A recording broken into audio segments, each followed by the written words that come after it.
It started with a phone call I almost missed. My hands were deep in the sink, washing the same plate for the third time without realizing it, when the ringtone snapped me back to attention. I dried my hands, picked up the phone, and saw her name. Isabel, my only daughter. My heartbeat quickened, as it always did when she called. Equal parts hope and hesitation. "Hi, Mom," she said, her voice oddly formal, like she was reading from a script. "I wanted to talk to you about the wedding." And I smiled, reflexively, blindly. "Of course, sweetheart," I said.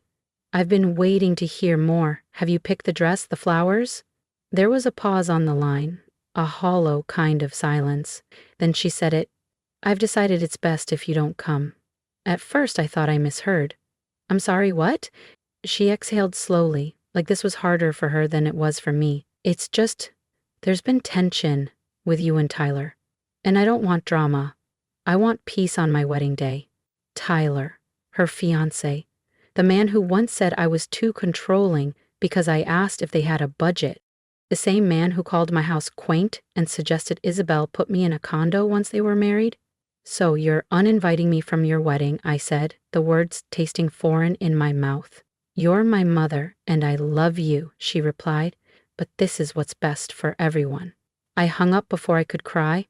I sat on the kitchen stool, staring at the floor as the suds in the sink slowly dissolved. This wasn't just a slight, it was a cut, deep and deliberate. I had raised her alone. I worked 2 jobs while she was in college. I sold my car to pay for her grad school application fees. I missed vacations, new clothes, and rest so she wouldn't have to. And now, I was drama. I was too much.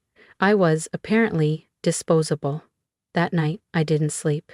I lay in bed staring at the ceiling, replaying every moment I had with her from birth to that call. I thought of the night she had a fever and I held her until dawn. The way she used to braid my hair while we watched movies. The way she cried the day I sent her off to college. Where had that version of her gone? Or maybe the real question was, what version of me did she now see? Over the next few days, I received the invitation. In the mail anyway. Not to attend, but to celebrate from afar, a courtesy, I suppose, a printed reminder that I was good enough for the registry but not the vows. Friends asked if I was going. I smiled and said, no plans yet, but inside I was unraveling. 100 questions, 1,000 regrets, and one very sharp ache that sat in my chest like an unanswered knock at the door. But then something changed. Something I didn't expect. A spark. A fire. A decision that would alter everything. She thought she could erase me. She thought I would sit quietly in the shadows. But she had no idea what I was still capable of. She had no idea what I had already done. 3 days after the call, I pulled out the photo box from the top shelf of my closet, dusty, heavy, filled with every sliver of proof that I had been there for every moment of her life. A hospital bracelet from the day she was born, her kindergarten drawing of me and Mommy in crayon, a letter she wrote me in 8th grade that said, "You're the strongest person I know." I laid them out on the table, one by one, like evidence in a quiet courtroom no one else would ever enter. And then I made tea, sat down, and started writing. Not a letter to her, a list. Of everything I had done for her, yes, but more than that, everything I had survived without her. Because something inside me had shifted. I wasn't mourning anymore. I was remembering, reclaiming, and preparing. Because if she didn't want me at her wedding, fine. But she would remember me that day. She would feel me in every corner she tried to scrub me out of, and it wouldn't be with bitterness or sabotage. It would be with brilliance. Because I still had something she hadn't even noticed I'd built. Myself. Over the past few years after I retired, I'd taken up baking. Not just as a hobby, but as a quiet empire. I had a little Instagram account, nothing big. But I'd gained followers, clients, regular orders. I made custom cakes with messages piped in buttercream that weren't just sweet. They were sharp. You didn't invite me, but I still showed up. Read one I made for a friend who got ghosted by her cousin's bridal shower. People loved them, shared them, bought them. And now I had an idea. A very specific one. I called my friend Dara, who owned a delivery service. "Can you get a cake to the Lancaster Estate Ballroom by noon next Saturday?" I asked. She didn't even flinch. "Of course, whose wedding is it?" I paused. My daughter's. She whistled low. You okay? I smiled, because for the first time in a week I actually was. Getting there. I spent the next few days designing the cake. 3 tiers. Pale ivory frosting, hand-pipped florals, delicate pearl drops, but the message was where it landed. In cursive, across the middle tier, I wrote, "From the woman who taught you how to love, even if you forgot." Subtle, poetic, devastating. I sent the invoice to myself, paid in full, and waited. The night before the wedding, I didn't cry. I lit a candle, poured a glass of wine, and watched the stars blink through my kitchen window. I toasted the silence. I toasted the strength it took not to beg, and I toasted the woman I had become when no one was watching. The next morning, I slipped into a soft blue dress and took myself to brunch, waited for the text that would tell me it had landed. At exactly 12:17 p.m., Dara sent the photo, the cake on a silver cart, a stunned server, and in the background, my daughter's face, frozen, pale, speechless. I zoomed in. She was reading the message. Her hand was on her chest. I set the phone down, took a bite of my croissant, and smiled. She didn't want me there, but now I was the only thing anyone would talk about. The calls started coming in the next day, not from her, of course, but from the echo chamber of whispers that follows every high society event like perfume in an elevator. An old coworker texted me a screenshot from someone's Instagram story. The cake was framed perfectly under the crystal chandelier. Guests crowding around it, not with joy but with confusion. The caption read, "Wedding drama. Who sent this cake?" I didn't reply. I didn't need to. I had said everything I wanted to say in buttercream and restraint. But the next call caught me off guard. It was from my niece, Vanessa, who had been invited to the wedding. She hesitated at first, then said, "I just wanted to tell you." That was legendary. I laughed. A short, sharp sound that surprised us both, she continued. No one could stop talking about it. She cried. The groom, looked like he wanted to disappear, but most of all people kept asking, "Where's her mom?" That question stayed with me longer than I expected, not because I needed to answer it, but because it meant, despite everything, I was still a presence. Still a question mark wrapped in dignity, and that was power. A week passed, then 2. No word from her. But I wasn't waiting. I was moving, reclaiming, creating. I poured my focus into the baking account. Orders tripled after the story spread. One client even wrote, "I don't know what your story is, but that wedding cake had me in tears." I smiled. That cake had told the truth, without yelling, without showing up, just by existing. My daughter might have erased me from the guest list, but she couldn't erase the impact of the woman who raised her. Then, one night, my landline rang. An unfamiliar number. I let it go to voicemail, but the message made me sit still. "Mom, it's me. I don't know what to say, except I saw the cake, and I know it was you, and I'm sorry." Her voice cracked. I thought I was protecting something, but I think I just proved how far I'd fallen. "I don't expect you to call back. I just wanted you to know I see it now. I see." I played the message again, then again. My hands didn't shake. My heart didn't race. Because I had already grieved the version of her I thought would never leave me out, and I had rebuilt myself in the quiet. Her apology was late, but it wasn't meaningless. Still, I didn't call back. Not yet. I went outside and trimmed the garden instead. I listened to the wind move through the branches like a memory that didn't ache anymore. She was learning, slowly, and I wasn't here to punish her, but I also wasn't here to make it easy. I had made my statement, and now she had to make hers. In actions, not just words. 2 months passed. The voicemail stayed saved but unanswered, tucked into a drawer in my heart I wasn't quite ready to open. I didn't need revenge anymore. Not the flashy kind. What I wanted was clarity. What I demanded was respect, and those don't come overnight. Meanwhile, word of the cake and the story behind it spread like the scent of cinnamon in winter. The bakery account crossed 10,000 followers. A local magazine reached out for an interview. They wanted to feature the woman who made a wedding tremble without saying a word. I agreed. not out of spite, out of something quieter, stronger. The reporter asked me, was the cake meant as an act of war? I smiled and said, no, it was an act of memory. I built something beautiful, just like I built her. And she forgot that. The cake helped her remember. The article went viral. People shared it with captions like, "This is how you clap back with grace. This is the level of elegance I aspire to. Let this be a lesson. Never cross a mother who knows how to bake." I read every comment, not for validation, but for confirmation that I wasn't alone. That what had happened to me, what had been done to me, was real. That my silence had not gone unnoticed. That my truth had weight. I started getting letters, some handwritten, some typed. All of them carried the same emotion, gratitude. One woman wrote, "My daughter won't speak to me either, but your story gave me hope and a reason to keep cooking." Another said, "I watched your interview with my teenage son. We talked for hours afterward. Thank you." I cried after that one. Because I wasn't just healing, I was helping others mend too. That's the thing about dignity. It echoes. One evening I was closing up the bakery when the bell rang.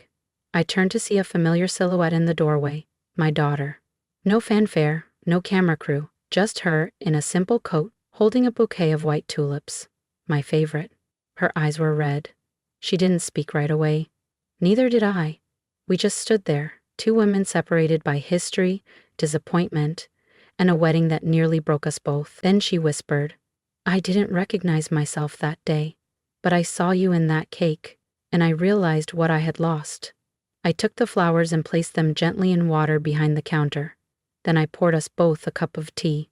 We didn't talk about the guest list, or the cake, or the voicemail. We talked about the roses I'd planted, about her new job, about nothing and everything. Forgiveness, I realized, doesn't always arrive with trumpets. Sometimes it shows up holding tulips and shame. Sometimes it's quiet and trembling and half-formed, but it still matters. We didn't solve everything that night, but we sat together, and that was a start. After that evening, things didn't snap back into place like some fairy tale. There were still long pauses between texts, awkward silences when she came by the bakery and we didn't know whether to hug or pretend we were just women on parallel paths. But the visits grew more frequent. The silences softened. One afternoon, she asked if I still had the recipe book she used to scribble in as a child. The one with flower fingerprints and sticky notes falling out like petals. I brought it down from the top shelf. She flipped through it quietly, running her fingers over the pages like they were sacred, like she was tracing the part of herself she had once thrown away. "You kept all of this?" she asked. I nodded. "Even the page where I misspelled cinnamon as cinnamon?" "Especially that page," I said, smiling. She laughed, and it broke something open in both of us, a laughter we hadn't shared in years. That night she stayed and helped me prep dough for the next morning's batch. Her hands remembered more than her heart had allowed. We didn't talk about the wedding. Not yet. Some wounds need to scab over before you pick at them. But we talked about her new apartment, about the scarf she was knitting for winter, about the things that keep a person going. And just before she left, she said, "I want to earn back the right to be in your kitchen." I didn't answer with words. I just handed her the apron. Not the backup one. Mine.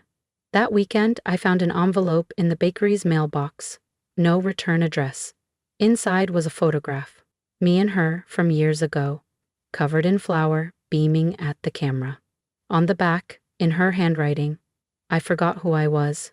Thank you for reminding me who you are." I sat down at the counter, tears slipping down without permission, and let myself feel everything. The betrayal, the grief, the return, and the strange, trembling miracle of being seen again. The next week, I was asked to speak at a local women's event about reconciliation and quiet strength.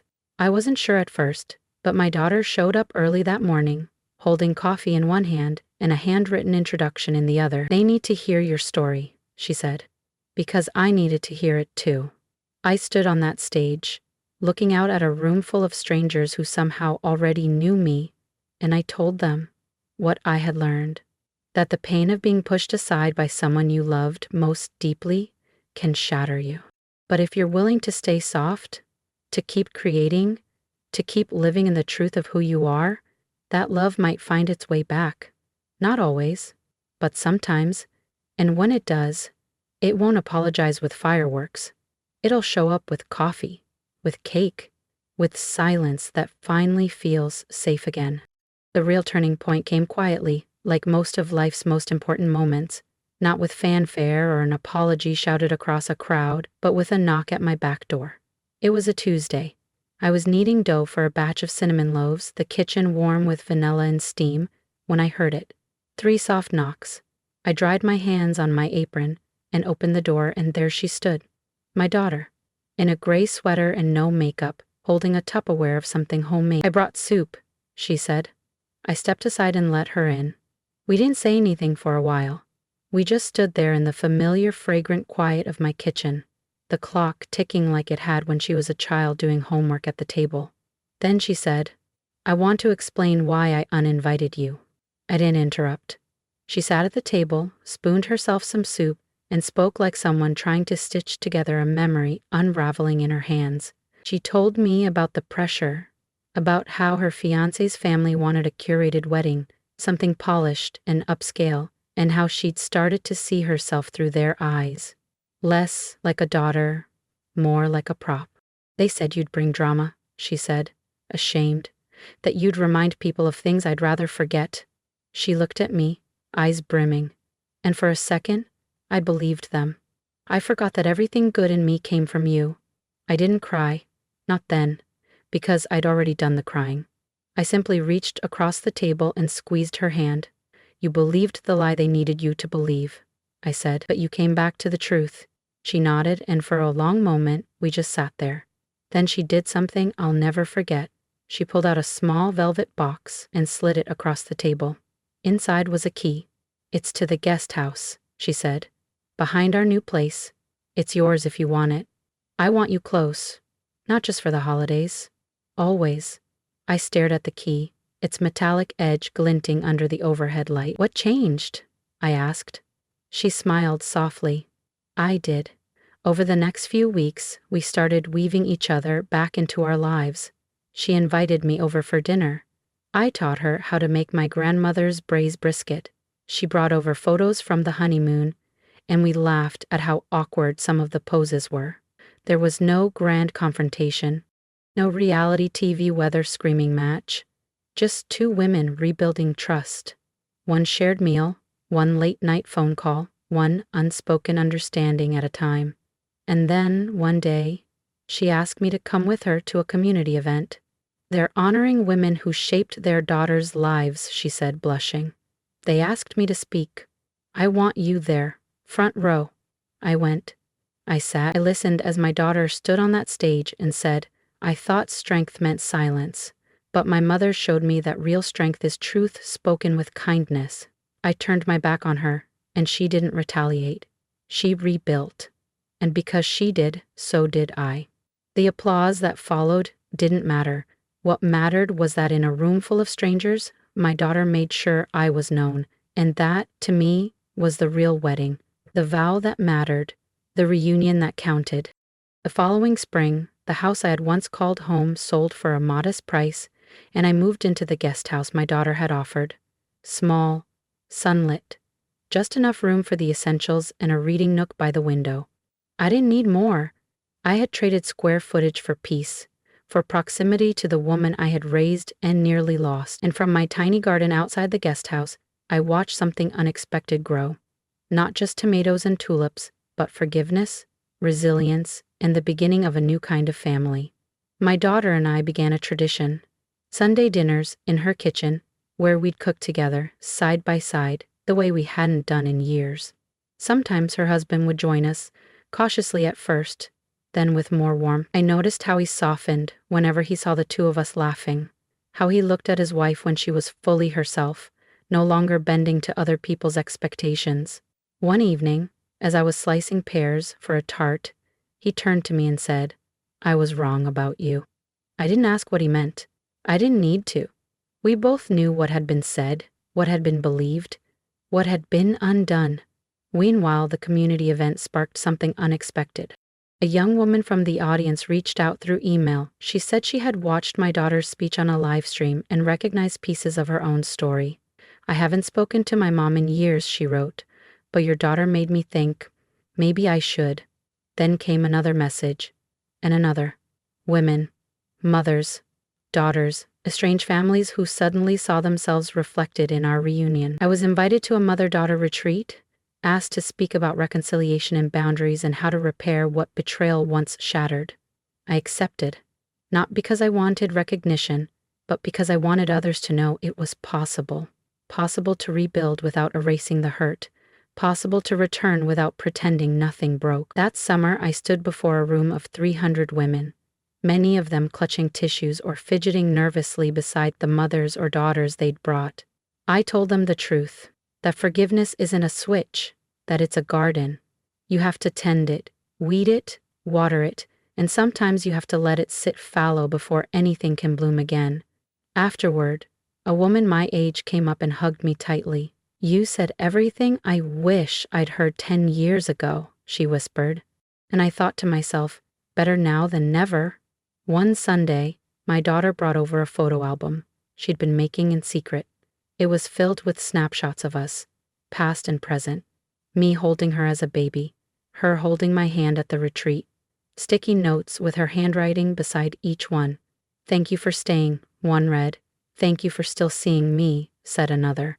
I turned the pages slowly, overwhelmed by the quiet love stitched into every caption. Then I came to the last page, a new ultrasound photo. I looked at her, stunned. She nodded, smiling through tears. I wanted you to know before anyone else, she said, because I want our child to know where they come from, not just genetically, but emotionally. I want them to grow up knowing what strength looks like. I touched the photo gently, and for a long moment, we didn't speak.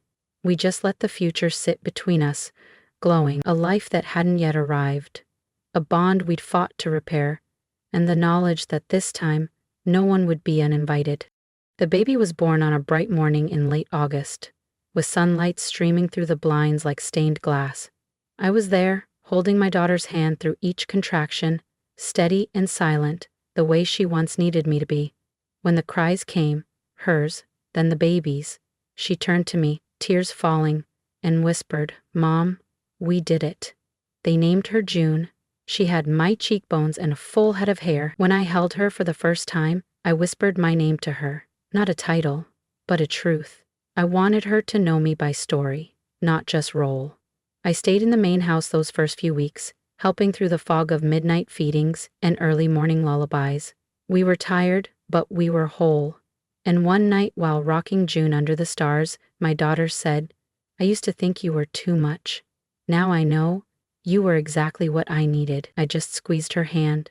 That was enough. A few months later, I published an essay titled, The Invitation I Sent Myself. I wrote that sometimes the most powerful moment isn't being welcomed back.